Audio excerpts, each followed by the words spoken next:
Hello family, welcome back to the channel. It's your boy E from the Dividend Passport Bro with another video.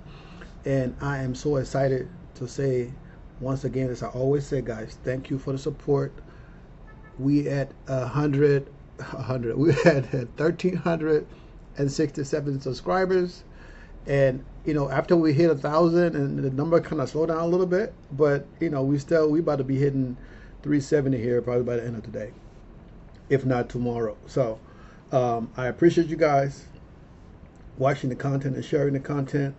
The watch hour thing right now is what we're working on, and that's gonna take another month or two. I don't know, but we'll see how that goes. But thanks for watching the content and sharing the content. As you guys know, I just make YouTube video based on my experience, and don't use my channel as what you call it, financial advice. Okay, use it as a guide to help you with your financial journey. Okay, guys. So let's get down to the portfolio. So we're going to start with E-Trade. Now, E-Trade is the smallest portfolio as far as all the portfolio I have, but the Robinhood have more funds in it than E-Trade. So I made a deposit today, right? I was going to put 4,000, but I put 3,000 in this account. And when I made a deposit, I was only able to buy, I think, a couple $100 worth of stuff. So of course, I went ahead and bought a little bit of stuff in the portfolio, right? What did I buy today? So I bought SQY, I bought PYPY, price of that preppy, and I bought DIPS, and I bought CRSH. So those are what I bought today. I think I tried to get more. There were some other things that I tried to buy, but it didn't go through. But I mean, today the market was kind of red, so I figured, you know what, since I got this in here, let me just buy. But I think I need a couple more things that I need to buy. Maybe I think it's about 15 positions, and then I'm going to sell out of these two at some point, or I'm gonna just let it sit there for a while, because I mean they're bringing in some dividend, but it's very little. So at some point I'll probably just sell out of it, and whatever, if it's a loss, it's a loss. But at some point I'll just sell out of it. They don't cost that much, and reinvest that money. And that's about it. So I still need to buy my core. SCHD is one of the core positions I like to have. Maybe I'll do SCHG since I'm about to do a split. I'll do that. And what else? And there's a couple other things I need to buy. CLM. What else? There's another one.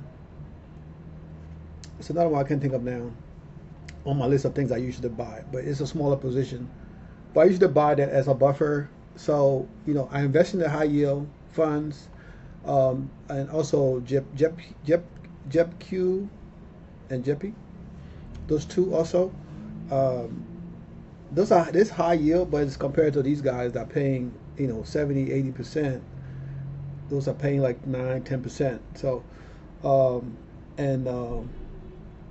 so that's pretty much it, right? Now in this portfolio, there's probably going to be about 20 positions in here, and I want to have the higher yield stuff, as I always do. And then when we make money, we're going to take some of that money and reinvest it into my lower yield position that I use as a buffer, like those kind of growth funds, right? Instead of just keeping a bunch of high yield stuff. Because the thing about the high yield is okay, but if you take the money out and don't put the money back, right? Sometimes they do grow, but it's very rare because they kind of drop down in the price or value. So you want to reinvest that into something else that's going to grow and give you growth in the portfolio. Okay, guys. So this is a small portfolio. I just added some money into that, but before that, it was pretty small. And as you can see, all the money haven't settled yet.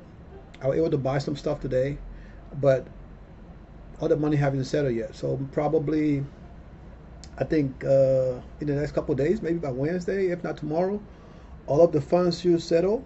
And then once the funds settle, I'm just going to continue buying if the market goes down.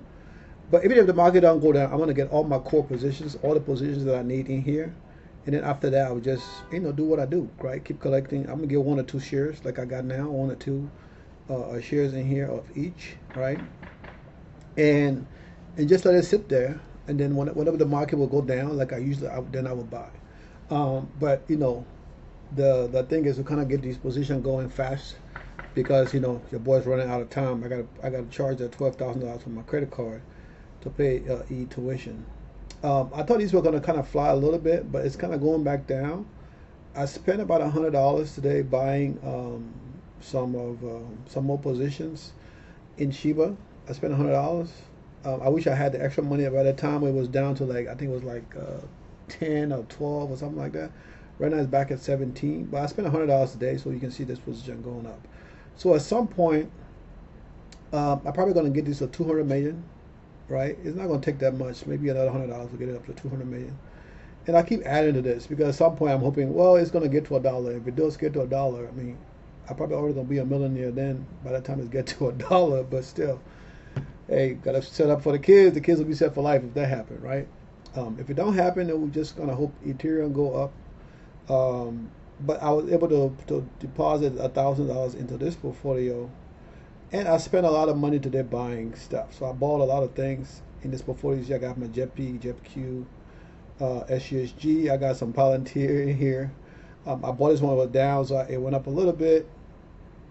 And then I got the core stuff. Some of the stuff and I couldn't get CLM in here or CRF. I couldn't get that in here because it's not supported by Robinhood. So I gotta put another replacement position in here. I gotta look to my positions and see what's the best thing to put in here. But I think I got everything that I need. I was able to buy everything that I need. I need to check and see what order didn't fail. But I'm gonna do it off when I finish the call. So it's a call down. It's when I finish this video, so it don't take a long time. But this is what I got today, and I just threw Palantir in here because I'm like, you know what? This portfolio is like an offset portfolio, so I don't have to make it like the other ones, right? It's gonna be a mixture of everything because it's to grow. And when it's grow and it get to where I need to sell, I just sell it. Not a big deal at this point. It's all about making money. But I want to keep it in here. I haven't added this portfolio to the tracker yet. At some point, maybe tomorrow or so, I will add it to my dividend tracker. I don't know how much it's going to be off. If it doesn't look right, I will just take it back off. Okay.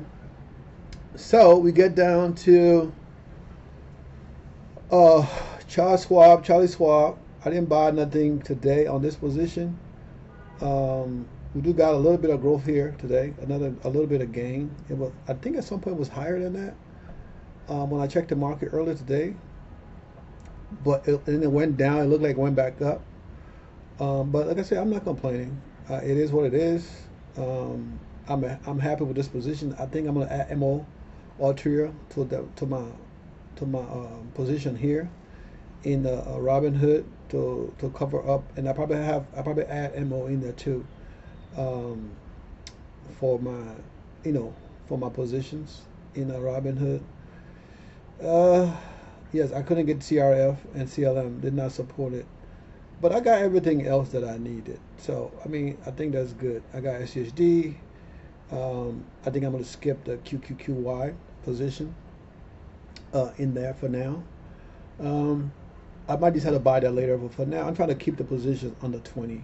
I think this one is still like 30 something, but it is what it is. It's a bigger position, so having those extra positions in there that can kind of help you when the market go down, especially when the higher yield stuff, when they start dropping in price, they drop hard. And as you can see, those other stuff that I have that's not as high a yield, but it's still generating, right? You see the growth in here. Most of the growth coming from those guys, right? 7%, 5% yield. The growth is coming from those guys. We got some growth in MST. Got bought it when it's low, and I keep our dividend cost average into this. So nice 25. I bought it at 22. But that's the good part about this. The good part about it, it's a learning process. As you learn, you get better at this. So I say, guys, you got to start small and just practice buying, and then you will start to see things, right? You start to see things, and right now, the cash we owe the Charles Schwab is about $44,000, and we're doing good. I can't complain. We're doing good. We still got about a 22 or so $1,000 left for buying power that I might not even get to use. I might let it sit there to the end of the year, except we get a red day. Because what I'm buying is I'm buying in my other portfolio. I'm not even buying in here right now because I don't have that much buying power. I'm just letting this stuff, settle in and build the portfolio up the best way I can. Okay, let's get over here. So this is my Fidelity, right? Over the weekend, you guys saw this, right? We were up, and then today we're down. Now the rest of the portfolio is doing good. I got some reds today in some of the other portfolio, but it's not that much. This one is but this is the main portfolio we focus on. And you know what? I didn't pull up all the other tabs because I wanted to make this video short today. So as you can see, I'm just going right through this. I wanted to make this video short today, and just get to the point without getting too much other stuff added into this, right? So we are down today by 0.6%, 0.60%, $700. It is almost at 1%, right? So we got 120,000 in this portfolio, and then we got another what is it, like $50,000 from margins. So that's pretty good, and we bought a lot of stuff today. So let's look at this real quick. We bought a few things today in this portfolio that I added to increase the weekly type thing, and I got 3 of the 5 that I tried to buy failed, right? So CRSH didn't fail because instead of, I kind of went close. You guys know I do limit orders, so I went to where I thought was gonna fail, and it was 53. Of course, it didn't go through. And then what was the other one? So all the other two failed. It said failed at this price. So it got filled at a less price. So I put it at 1904, and it filled at 1901. So sometimes just what time it take to fill the order. But I still got it for less. I don't know what the price is now. It don't really matter, but that's what I got it for. Let's see.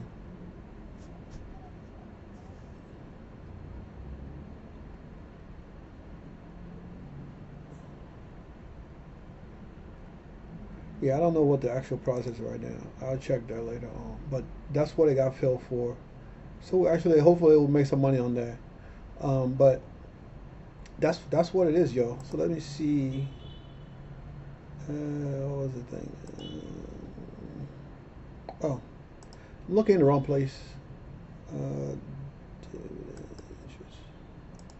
Apply this filter. Let's see. I'll take this one off. And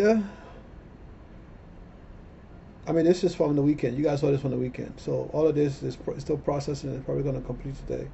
But all of this is still processing. So one thing that I did, I had to update. So when I log into this app, right, this is the E-Trade. I added E-Trade. So on the E-Trade app, the amount is, I think it's like 2 something in the annual dividend, and on this app is like $100 and something. But this is for 12 months, right? It's a small portfolio, and we still got to buy more stuff in here, but it's okay. We're gonna build this portfolio up. Like I said, we're gonna build it up, right? We're gonna build it up, and then tomorrow, what I'm gonna do? Tomorrow, I got to help my friend do some stuff, but if he called me and cancel whatever, then hopefully I have some time because I need to sell out of the position I have here and get them higher, a little higher, right? But in this portfolio, since this portfolio is just the portfolio that when you guys use the link and I buy, because I haven't really added any kind of money to this portfolio, and I want to see this portfolio grow because these guys are still charging me, I think $3 or $4 a month to use this platform since I'm under, I think, like $1,000 or $5,000. So we're gonna have this portfolio, instead of just generating like $2 a month or whatever, we're gonna have to get it to where it's gonna be generating a little more. I already got CLM in here, I got Jeopardy in here, and everything else I'm gonna sell. I'm gonna keep CLM and Jeopardy. I'm probably gonna add JepQ in here, and also I'm gonna add SCHD in here. And then the rest of the money gonna go into my my other high yield funds, and then we'll see what happens, right? So the goal, like I said, is just grow this portfolio, and this is a small portfolio. So this portfolio only got about $200 in there. Only $200 in this portfolio right now. It's down about $7, but only $200 in this portfolio, and it's generating $24 a year. What can you do with $24 a year? Nothing. You can buy your box. You can buy you some matches every day for. You can buy a box of matches for the year. That's a year supply of matches. You can probably get some salt for the year. Get you a supply of salt. You probably can pay for one month of Prime or maybe 1 month of Netflix. In the U.S., in Colombia, you can probably pay for about 3 months of Netflix with that. Because Netflix is cheaper in Colombia than compared to the U.S. But I just wanted to show you guys that, right? And then we go to the Charlie Schwab. So Charlie Schwab, we had 54,000 a year, right? In income in this portfolio. And I mean, the portfolio is doing good for the most part. The portfolio is doing good for the most part. I'll turn it off. Portfolio is doing good for the most part. And the big boy, we're gonna get this thing up to 90,000 soon. I'll be happy if we end the year over 100,000 in this portfolio. That would be amazing. But if we end it at 95 the year, I mean, we got 3 more months to go, right? So we still good. I mean, we can do it, right? We definitely can do it. We got 3 more months to go in the year. I think if everything continues the way it's going, we should be able to get this portfolio to $90,000 a year. Now, I don't know why this woman calling me, but y'all, hold on. Let me take this call. Hold on, y'all. All right, guys. So I had to take that call. That was my daughter's mom calling about tuition. Now, as you guys know, I've been telling you about this stuff, right? So now she's saying I should pay this semester, and she's gonna pay the next semester. Now we already had this conversation before, to where she was gonna pay a portion. We were supposed to do this thing every other month, and we were supposed to split it up. And I was gonna pay 1 month. She paid 1 month, and then and now she's saying I should pay this semester, and she's gonna pay the next semester. Of course, I don't care. I'm gonna pay this semester. If she don't pay, you already know what I'm doing to take up my baby tuition. So if she can come up with the money, that's fine. If she can, that's fine too. I think my daughter's just trying to get some money out of her mom. So she went and told her, oh, my daddy's not paying the tuition. You need to pay. You need to come up with $5,000. So I told her, I said, whatever money you get from your mom, put it into your investment account. You don't even have to use it towards your tuition. But if she's gonna do that, that's fine. I don't have a problem with it. But let's get back to the nitty gritty, right? So Fidelity, boom, Fidelity. Look at Fidelity. I don't know how this is right now. I spent a lot of money buying stuff today on Fidelity, and I had to do an update because there was something, it was issue with the link, and I did an update on this app, on this tracker, and it came up with this amount, and I was like, what? And I go to the summary, and we $123,000. So like I tell you guys, I use multiple apps, and all of the apps, even the best one that I use, right? I don't want to give them the name. I want to use this one most. I want to give them a name, but the other 3 that I use, the amount is different, right? And when I look in the actual application, the closest thing to the application is between this one and the other one, right? It's just like what on the actual between the two accounts. Now we have additional accounting here, but it's not a lot of money. But if you spread it over a year, this is the annual amount. But I'm too lazy to track it. It's just going to take too much time, and I'm kind of bipolar, so I'll get the number screwed up. So I don't even want to do that. And then I'll be laying in bed and not sleeping because I'll be thinking about this all night. So it's rather just have the system do it. It might be wrong, it might be off a little bit, but I'm gonna have to accept that for now. Because like I said, the other 2 apps, they kind of fluctuate between the other 2 apps. Even with the balance, even with my balance, right? With my balance in the actual portfolio is different in the two apps. Now, this one and the other app is closer, but the other app is like, it's still missing like freaking, it's still missing like $7,000, $8,000. So, it's kind of, it's like, this thing is not updated like it's supposed to, but it is what it is. So for now, we're going to accept this amount, right? This is the new annual amount income that we're going to be getting. Now, tomorrow it can go up and down. As you guys know, people cut dividend, people increase dividend, but this is the amount. And the good thing about this, we got weekly dividend coming in. So when some of these weekly dividend come in, it's going to push this up by a few $100s every week. Every week, this number is going to be going up by a few $100s. Now, as you know, I'm not using this money. The only money I'm using is the money I pull out of here to pay for my Tesla. Now, I was thinking the other day, I said, you know what? I've been accumulating credit card debt. Now I got to start using some of this money to pay down some of this credit card debt. And I'm also reinvesting a lot of that money, right? I mean, reinvesting a lot of the money. I'm trying to get the portfolio to 10,000, and I'm about to take 12 grand and put it on a credit card today or tomorrow. I got to do it about, I think, the 3rd or 4th. I got to pay that girl tuition. And after that, they were just making that money back, right? But I'm going to put that on a credit card. But in the meantime, I have to start paying some of my credit card off, because I have a lot of credit cards, but I have them with like, and I used to be very good about this, but when you're traveling a lot, sometimes you just you want to get points here and points there. So I just start charging these different things, and now I'm kind of getting bad at it. So I need to get back on track and get those in order. I track everything I spend every month, so I see it. And sometimes I'm like, man, I just need to pay this off. But sometimes I just pay the minimum and then pay one off. So we want to start doing the snowball effect, just like we do with dividend. I'm going to start paying the minimum, the smallest credit card off every month. So from now until December, I should pay about 3 credit cards off. From now until December, I should pay off at least 3 credit cards, because every month I'm going to pay off the ones with the smaller balance. Now, if it's under $500 or $600, $1,000, make it easier to pay. Maybe some month I might be able to pay 2 of them off. And I'm getting dividends, so I'm going to use some of that money to pay off some of these credit cards and try to cut down some of my expenses. Okay, guys? But back to this thing, we at $123,765 a year in income. Now, I don't even know. I didn't even check this, right?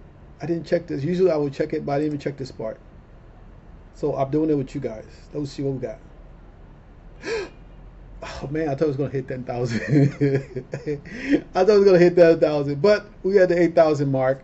The end of the month, right? The end of the month. The month's end is done. Today's the end of the month, and we made it to 8,000. So from the look of this graph, right, with all the weekly I just added, it's kind of helped to push up the dividend, right? The dividend going up. With all the weekly I just added, kind of push up the dividend. So look at this, Ryan. 8,000. 9,700, 9,600, 9,465, 7,000. So, guys, I think it's safe to say, based on this tracker, right? Based on this tracker, and this will include Robinhood. I'm going to add Robinhood to this, right? Based on this tracker, it is safe to say we're going to make 10,000 before the end of the year, right? Because I don't even have to buy nothing. I can just let the dividend reinvest the dividend, because it's not this. This is just income, right? If it's been reinvested, then it goes up. But if I reinvest the dividend, come on, man, there's no way we're not going to get to 10,000. Okay, so I might need to set another goal, but I'm not going to do that. We might end up at 12,000 by the end of this year, but I mean, this is ridiculous. We might end up at 12 grand by the end of the year. But I'm happy with that. I'm happy with that. So I don't know what else to say. I'm excited. Okay, let's go to my favorite button. Let's give out that longer. Look at that thing. Almost 800,000. Like, look, can this go? Almost 800 in 10 years. Almost 800. Like I said, tomorrow they can drop down because people cut dividend or whatever. They announce dividend cut. It happens all the time, right? Company cut dividend for no reason, percentage wise, whatever. And with the high yield stuff, some month they do better to cut it, and some month they go back up. So I don't really look at that too much, because the goal is to buy the higher yield dividend and take that money and invest it into our lower yield stuff that pay less dividend, right? But they keep us buff, so in case this stuff start dropping like flies, we still have money in there. So even when they will have to sell to pay back, we ain't selling our good stuff. We're selling the high dividend stuff, because, but we're not even thinking about that. We're not even thinking about that. We almost at 800,000 in 10 years. That's almost $1 million a year in income. I still got to pay taxes on it, but man, we got to find things to write off. But look at that, 800 in 10 years. But let's cut this down back to 5 years. That's still 360,000 in 5 years, right? And I don't need all that. So even if I take 100K to live in Colombia and live like a Prince Akeem, Prince Edwin, I would have a maid, I would have a housekeeper, and I probably can even have a driver, right? I can pay 3 people. I can offer 3 people a job, right? The maid can clean and cook, but to make her job easy, I'll just have a cook, have somebody come and clean the house every day, and then have a driver, in my apartment here. Can you imagine that? And pay somebody's salary, pay multiple people's salary, and keep people employed, and help the community, help the city. Because I'm blessed at this point. I am blessed. This is amazing. This is amazing. Whew. And with this number, let's see what we're gonna get to 100. We're still getting to 100, 1 million in 5 years. But of course, they said 4 years. But I think if I continue to work for another 3 years, even while living abroad, we're gonna be at 1 million probably in 2 years. If I'm continuing to work, I won't be using this money. So I'll be using my salary to live off of, which is more than enough, and just grow this portfolio. And by the time I get to this thing here, what is it, 4 million, I'll have multiple millions, maybe 5 or 6 million by that time, right? And these guys still creating more product to give us more income. So at this point, guys, like I say, invest in your future.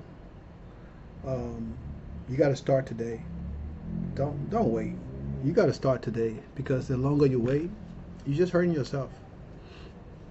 The longer you wait, you're just hurting yourself and hurting your family, because your father before you worked hard, and he had nothing to leave with you.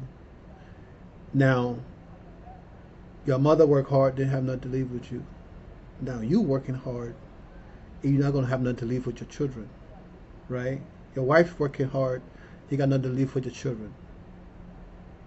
So you say, oh, we got to save money. Yeah, save money, 3 or 4%. That's not going to get you that, man. Right? And you say, Edwin, oh, but you're saving stuff in stuff that pay 3%. Yes. But over the growth over time, 14% growth, plus it's still paying you 3% every quarter. When you add those together, man, that's almost 20%. I'm not a mathematician, but hey, you do the basic math. And all this information is on the internet. So when you guys who like to read and stuff, you're like, oh, you're lying, you can just look it up. Just type it in. And it's out there. The stock market on average generate up to 8-9% a year on average. Some years it generate more. That's why every time I do everything, I try to keep up with the S&P 500, because that's the benchmark, right? S&P, the Dow Jones, the NASDAQ, all those guys. But the S&P 500 is the benchmark. If we can beat them or stay above them in most cases, we're going to be at $1 million in no time, right? We're going to be generating $1 million in income in no time. Like I said, look at this as a business, a job. I got 4 different jobs here. 1, 2, 3, 4. And the other one 5, right? And that's not counting all my growth stuff. That's not counting crypto. This is just this portfolio that I can live off of. Tomorrow if something happens, I don't have a job. And I can live anywhere in America with $123,000 a year, right? And I can find something to do where I can pay taxes. That would take out the taxes, right? I can get a part-time job somewhere just for health care if I need to, right? I can do that. But why I gotta do that? That's why I live overseas. That's why I'm in training right now. I'm telling you, I'm in training for what things gonna be like when I move full time across the waters. I'm in training. I'm practicing. I'm practicing vacation right now. Okay. So you can sit there and laugh at me and say, "Oh, this guy, he's an idiot. He don't know what he's talking about." But I show you the proof every day. And my portfolio, I know it grows gradually. You guys don't see that big jump because you'll see my portfolio every day. But if you look at my portfolio a month ago to what it is now, we've come a long way. If you look at these portfolios, we don't come a long way. And look at each trade I just set up today that I just put money in and buy, right? By tomorrow, when that portfolio is set up, that money gonna be more than what it is in that E-Trade account. Because everything that I bought it, they want to settle. And then what I'm gonna buy tomorrow. It's the same for Robinhood. Right? So you guys have to do what you want to do that's best for you. But you remember, taking the money and putting in a savings account and getting 4%, 3%, 5, 6%. I don't know if there's 6% out there, maybe 5. But it's not the way to go. You gotta start investing. Set up your account. Set up the only thing that you need to automate, like I keep telling you, is the deposit to your brokerage account. Automate that so you don't have to worry about doing it manually. I do mine manually because that's what I like to do, because I want to make sure I have the money in there before I do it, since I got a lot of stuff going on. But if you're somebody who knows you're going to have the money in there automated, make it easy for you so you can start doing it all the time. You know. But guys, remember, you have to invest in your future, right? Share the content, like the content, right? We about to hit 14,000 subscribers here shortly. We're about to hit 14,000 or 1,400. Sorry, 1,400 subscribers. I take that back. But 14,000 is coming. But we're about to hit 1,400 subscribers here in a little bit. So we got to be doing something right? For people that want to subscribe to the channel, to watch the content and be sharing the content. I appreciate you guys for what you guys do and make my life easy by making me motivated to make this content every day, trying to motivate you guys. Okay. Have a blessed day. Peace.